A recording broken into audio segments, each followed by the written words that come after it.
Bienvenue sur Administration au quotidien.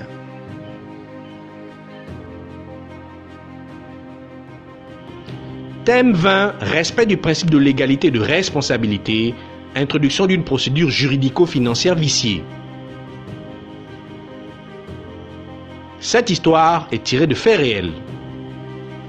Madame Abondo Annie est enquêtrice à l'inspection générale des services du ministère du Budget et des Comptes publics, responsable des contentieux financiers à la Cour des comptes. À cet effet, elle aura pour charge d'introduire pour la première fois devant cette haute juridiction financière un dossier à l'encontre de la mauvaise gestion manifeste d'un responsable d'une entreprise d'État très connue. Pour ce faire, Madame Abondo et 4 de ses collègues examineront la comptabilité de cette entité, faisant le point sur les entrées et les sorties et aboutissant à des conclusions attestant les soupçons de gestion calamiteuse. Le motif qu'est le détournement de fonds ou de deniers publics étant tout trouvé, la requête a donc été saisie, corrigée et amendée par l'ensemble de l'équipe avec introduction des preuves afférentes.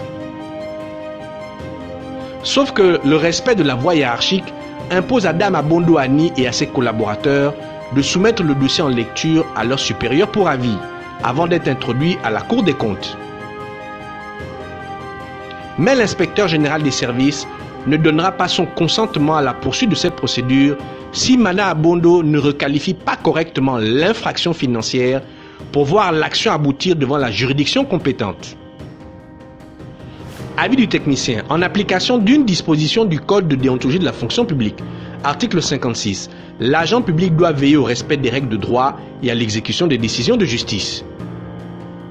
En application de 2 dispositions du texte fixant la procédure à la Cour des comptes, article 84, des gestions de faits, toute personne qui, sans avoir qualité de comptable public, s'insère dans le recouvrement de recettes affectées à un organisme public. Article 93, des fautes de gestion, sera passible de l'amende toute personne qui aura engagé une dépense sans respecter les règles en matière de contrôle financier. Le terme détournement de fonds ou de deniers publics régulièrement utilisé par le citoyen lambda ne constitue pas une infraction financière ouvrant droit à une procédure devant la juridiction compétente, justifiant le réajustement du motif de la requête introduite pouvant faire l'objet d'un rejet motivé. Agissement très peu dénoncé car mal identifié.